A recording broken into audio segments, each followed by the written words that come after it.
avant de plonger dans cette histoire incroyable, pensez à vous abonner à la chaîne et à activer la cloche. Ici, chaque récit a quelque chose à dire, et vous ne voudrez pas en manquer un seul.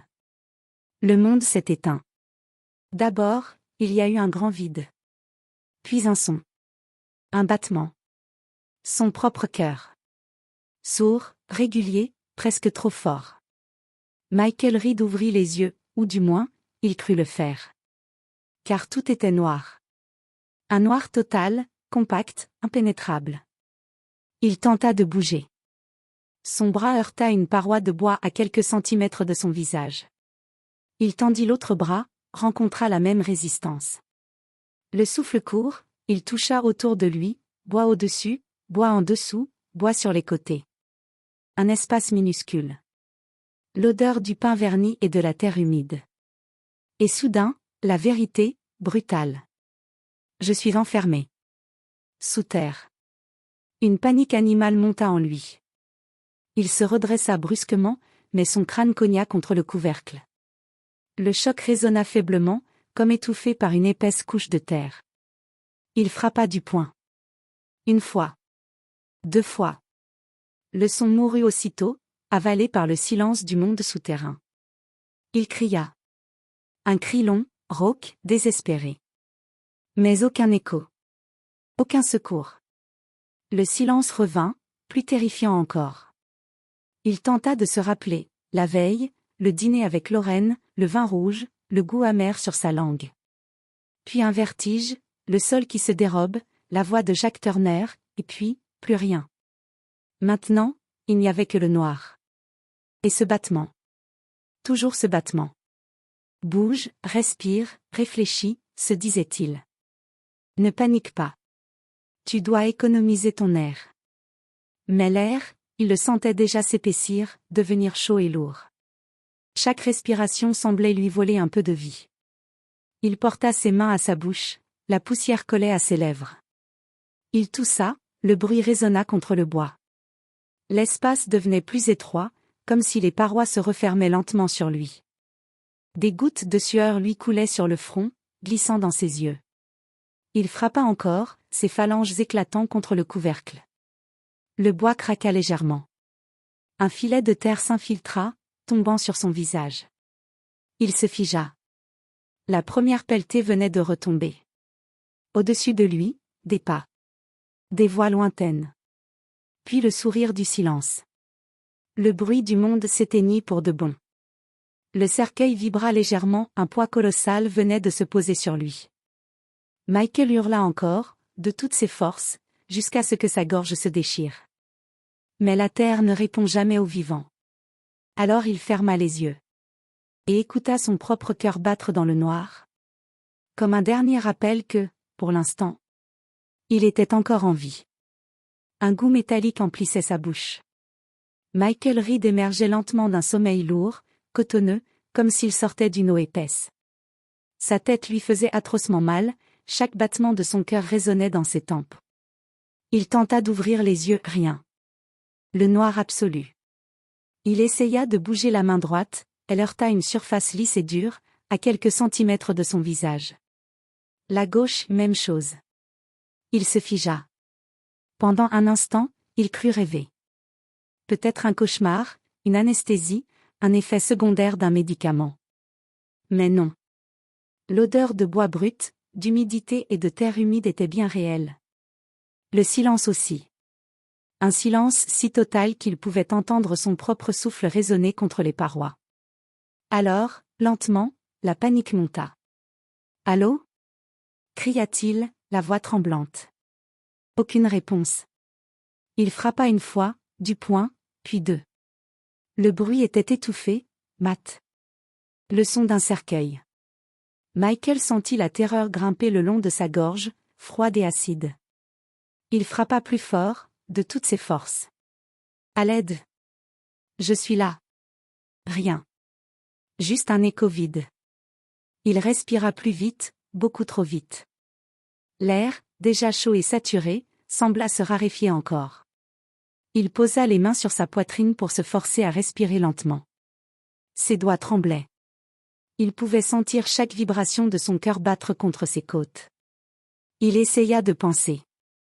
Raisonne, Michael. Calme-toi. Il chercha un souvenir, un repère. Un dîner, oui, chez lui, la veille. Lorraine riait, un verre de vin à la main. La lumière des bougies dansait sur ses joues. Puis, un goût étrange dans sa bouche. Un vertige. La voix de Jack Turner, son associé. Dors, Mike. Dors un peu. Tout ira bien. Et puis le noir. Il comprit. On l'avait drogué. Et enterré. Michael hurla à nouveau, un cri désespéré, animal. Ses poings frappèrent le bois jusqu'à s'en écorcher. Il sentit ses ongles se fendre. Le sang coula le long de ses doigts, chaud, gluant. Mais le couvercle ne céda pas. Alors il se mit à réfléchir à la vitesse de quelqu'un qui lutte pour sa vie. Il tenta de bouger ses jambes, bloquées. Ses bras, coincés contre les parois. Il n'avait qu'une vingtaine de centimètres au-dessus de lui, peut-être moins.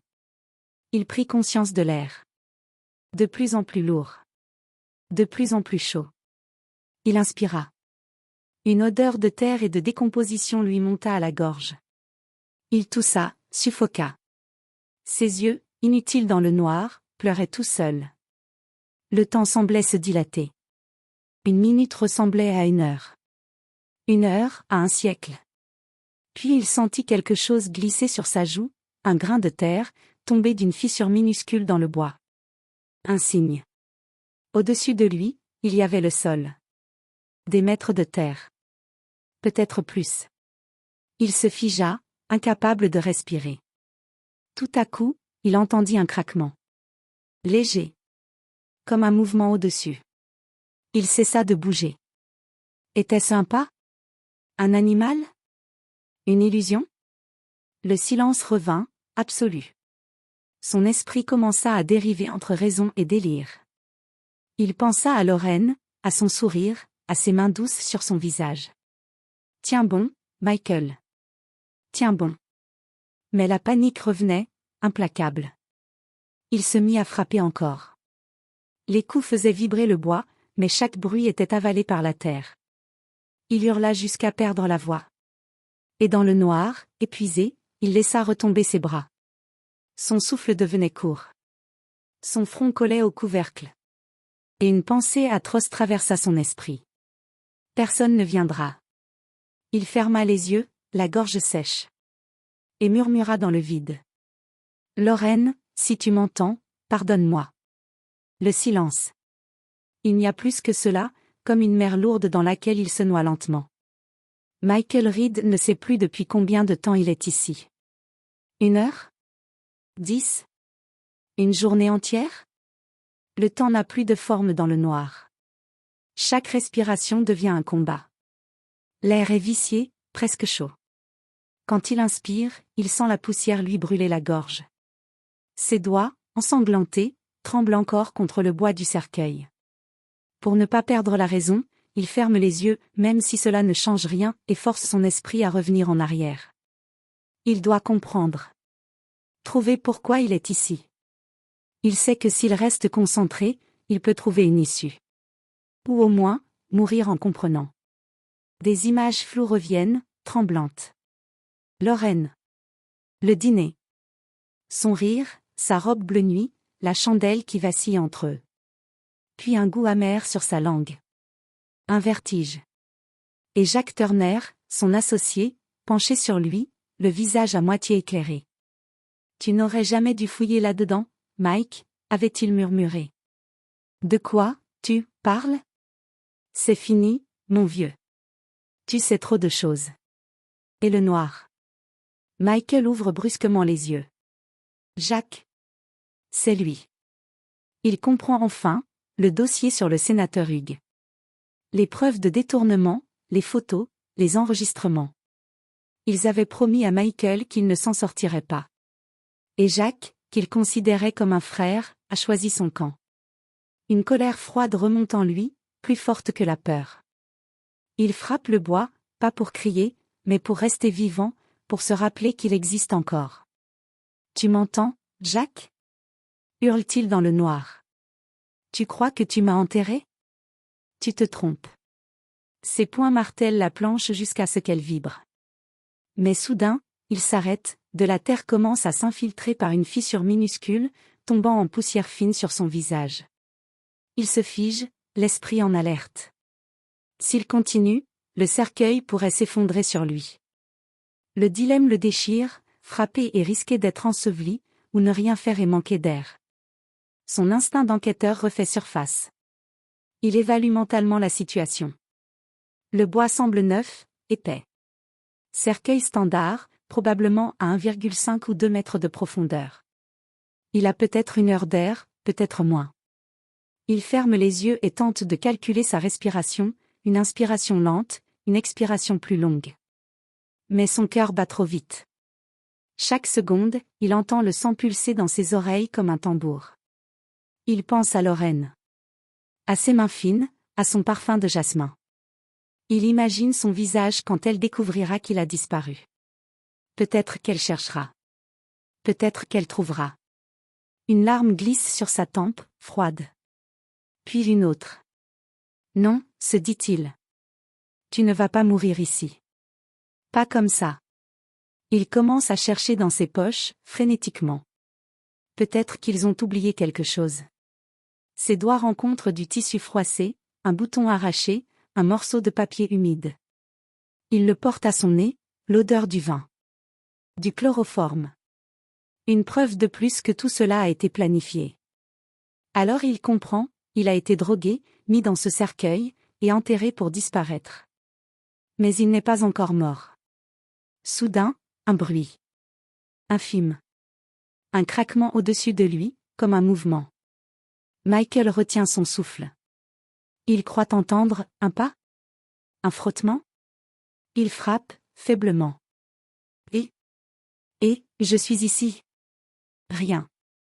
Seulement un silence lourd, comme si la terre elle-même étouffait le monde. Le désespoir revient, mordant. Il sent ses pensées se brouiller. Il croit voir la lumière à travers le bois. Il croit entendre la voix de Lorraine, douce et lointaine. Michael ne dort pas. Il secoue la tête. Non, ce n'est pas réel. Ce sont les hallucinations. Le cerveau qui se meurt à petit feu, faute d'oxygène. Il respire encore, lentement. Mais il sait une chose, chaque minute qui passe le rapproche de la fin. Et pourtant, dans ce noir absolu, une flamme brûle encore. Une seule. La rage. Tu n'auras pas le dernier mot, Jacques. Je te le jure. Le silence n'est plus seulement un son. C'est une présence. Une chose invisible, lourde, qui s'accroche à chaque respiration et qui ronge la pensée. Michael Reed n'est plus sûr d'être éveillé.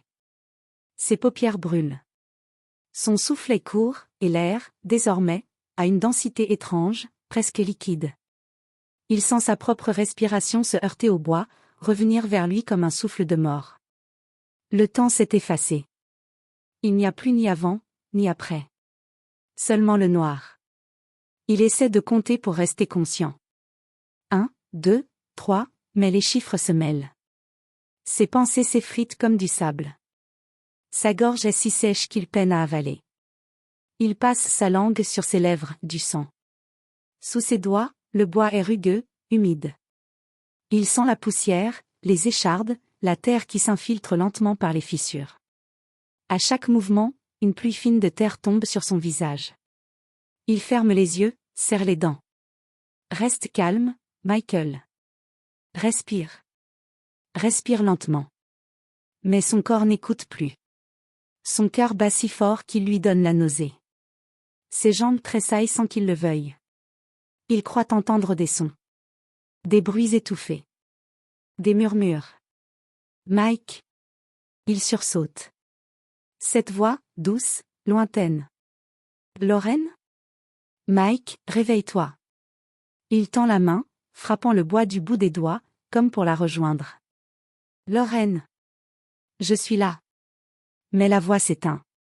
Se dissout dans le silence. Son esprit se fissure. Les hallucinations commencent. Il se souvient maintenant d'un détail. Le regard de Jacques Turner, la dernière fois qu'ils se sont vus, dans le bureau. Les stores à demi fermés, la lumière froide. Jack qui évitait son regard. On ne peut pas s'en sortir, Mike.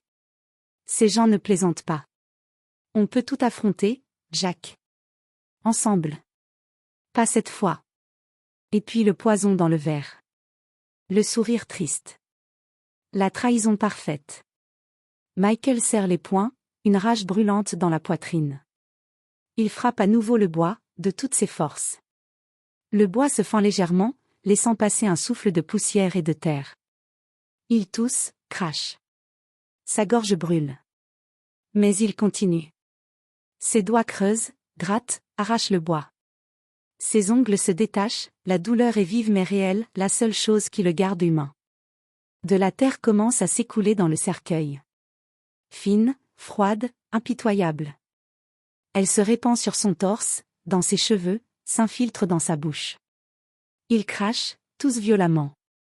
Mais pour la première fois depuis qu'il s'est réveillé, il sent le monde au-dessus. La terre. Le dehors. La vie. Il creuse encore. Les muscles de ses bras hurlent, ses doigts sont à vif. La terre s'infiltre plus vite maintenant. Le cercueil tremble légèrement. Il sait qu'il risque d'être écrasé, mais il n'a plus peur. Tu ne mourras pas, Jack, tu ne mourras pas. La terre monte jusqu'à son cou. Il respire à peine. Chaque inspiration est une bataille. Puis, tout à coup, une lumière. Faible, tremblante. Il la voit. Une lueur au-dessus, à travers la fissure. Il rit, un rire fou, brisé. Je te vois. Lorraine, je te vois. Mais la lumière vacille. C'est peut-être une hallucination. Ou peut-être, une lanterne. Des pas. Un mouvement. Le bois craque au-dessus de lui. Michael retient son souffle, les yeux écarquillés. Quelqu'un creuse? Non. Ce n'est qu'un animal. Un grattement irrégulier, plus léger, plus chaotique. Et soudain, un bruit sourd. Un morceau du couvercle cède. Un torrent de terre s'abat sur lui. Il crie, tente de se dégager, mais la terre envahit tout, sa bouche, ses yeux, son nez. Il lutte, avale de la poussière, tousse, se débat.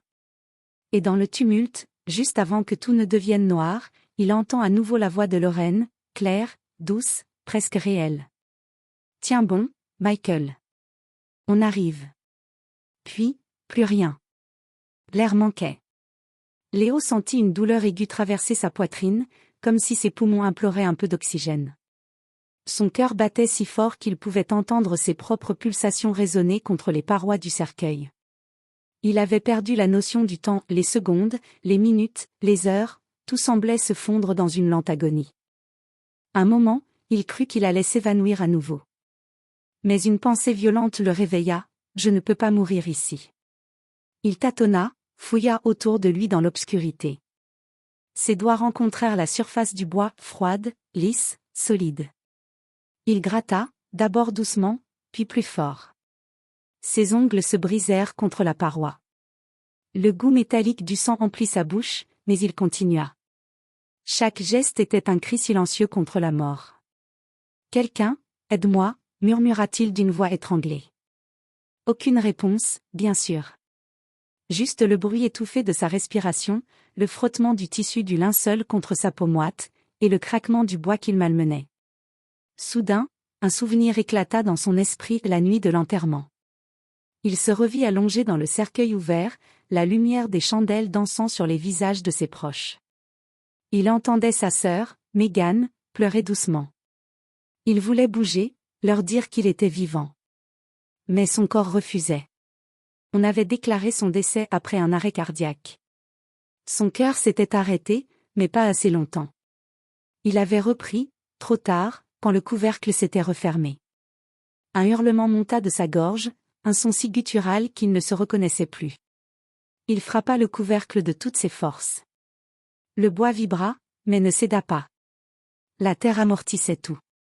Personne n'entendrait. Les secondes devinrent des heures. Ses forces diminuaient. Il pensa à sa mère, à son chien, à la maison au bord du lac.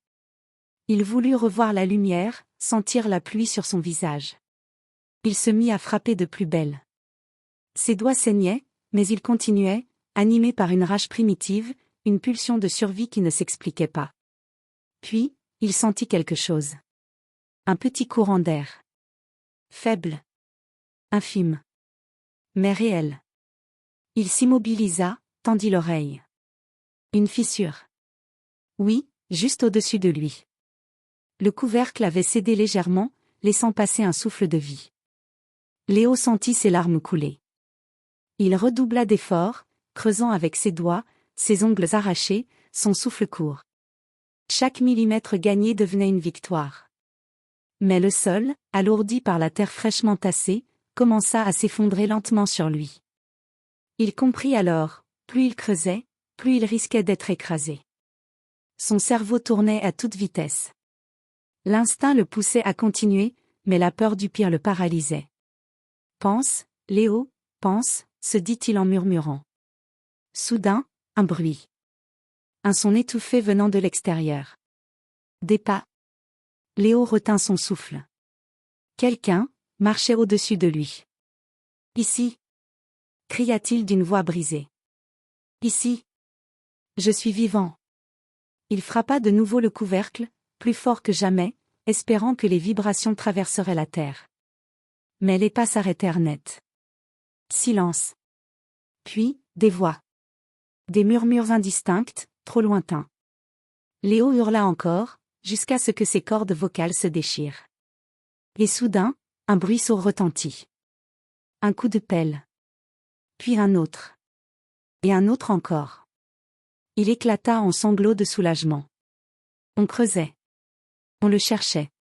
Il n'était plus seul. Ses mains tremblaient, son cœur s'emballait, il répétait sans cesse. « Je suis là, je suis là. » Mais à ce moment-là, il ne savait pas encore qui creusait. Les coups de pelle se rapprochaient. Chaque impact faisait vibrer le bois du cercueil, soulevant des nuages de poussière qui lui brûlaient la gorge. Léo, haletant, croyait sentir déjà le goût de la liberté. Il ferma les yeux et murmura, entre deux sanglots. « Merci, merci, je suis vivant. » La lumière allait revenir. L'air allait enfin pénétrer. Mais quelque chose n'allait pas. Les bruits s'interrompirent brusquement. Plus de coups. Plus de voix. Juste le silence. Un silence si profond qu'il en devint assourdissant. Léo frappa à nouveau le couvercle du cercueil, paniqué. « Continuez. Je suis là. Creusez, s'il vous plaît. » Rien. Puis, un rire. Un rire lent, bas, presque moqueur. Ce n'était pas une voix inconnue. Léo sentit tout son sang se glacer. Il connaissait ce ton. Ce timbre. Ce souffle saccadé. « Alors, petit frère, tu respires encore ?» Le cœur de Léo s'arrêta une seconde. C'était Ethan, son propre frère. Celui qui avait tout perdu quand Léo avait hérité de la fortune familiale. Celui qui avait disparu le soir de l'enterrement. Léo sentit sa gorge se serrer. « Ethan ? C'est toi ? Mais, tu ne comprends pas, je suis vivant. On a fait une erreur. Sors-moi d'ici, je t'en supplie. » Un long silence, puis la voix d'Ethan, glaciale. « Oh, je comprends très bien. C'est toi qui ne comprends pas. Tu étais déjà mort pour moi depuis longtemps. » Léo se mit à hurler, frapper, supplier, mais le son de la pelle recommença, dans l'autre sens. Ethan rebouchait la terre. Chaque pelletée retombait sur le cercueil comme une condamnation. « Non. Ethan, arrête. Tu n'as pas le droit. » « Le droit ?» répondit-il d'une voix calme. « Tu m'as tout pris, Léo. Le nom, la maison, l'entreprise de père. Tout ce qui me restait, c'était de te voir partir. Et voilà que même la mort a refusé de t'emporter. Alors je m'en charge. » Léo frappait le bois, ses poings en sang, sa voix éraillée. « Tu es malade. Tu vas me tuer. » « Tu l'étais déjà, » murmura Ethan, « tu as juste oublié de mourir. » La terre retombait. Lourde. Inexorable. Chaque pelletée étouffait un peu plus le son de sa voix. Bientôt, il ne resta plus qu'un murmure. Puis plus rien. Ethan s'agenouilla au-dessus de la tombe fraîche, essoufflé. La lune éclairait son visage couvert de sueur. Il posa la pelle, ferma les yeux, et murmura. Repose enfin en paix, grand frère. Mais tandis qu'il se redressait, un son étrange s'éleva derrière lui. Une respiration. Faible. Rauque. Ethan se retourna lentement. Et vit, à quelques mètres de là, leur mère, Déborah, debout, les yeux emplis d'horreur. Elle avait tout vu. Le silence se fit entre eux. Ethan blêmit. Maman, je... Mais avant qu'il puisse finir, Déborah tomba à genoux devant la tombe, ses mains tremblant sur la terre encore fraîche. Mon Dieu, qu'as-tu fait, Ethan? Le vent se leva, soulevant la poussière. Ethan recula d'un pas, incapable de soutenir le regard de sa mère. Puis il lâcha, d'une voix brisée. Il m'a tout pris, maman, je voulais juste reprendre ma vie. Déborah leva lentement les yeux vers lui. Et tu viens de perdre ton âme. Le silence tomba à nouveau. Dans la terre, le corps de Léo reposait enfin. Et dans l'air, une vérité suspendue, certains morts ne cessent pas de respirer dans la mémoire de ceux qui les ont trahis. 3 semaines plus tard. La petite ville de Marion Falls baignait dans un silence lourd, brisé seulement par le ronronnement d'un camion du service d'exhumation. Sous un ciel gris, la tombe de Léo Anderson venait d'être rouverte sur ordre du procureur. Une plainte anonyme, envoyée par courrier, affirmait que l'homme n'était pas mort quand on l'a enterré. La lettre portait une seule signature, Déborah A. Les agents creusaient lentement, méthodiquement. L'odeur de terre humide emplissait l'air.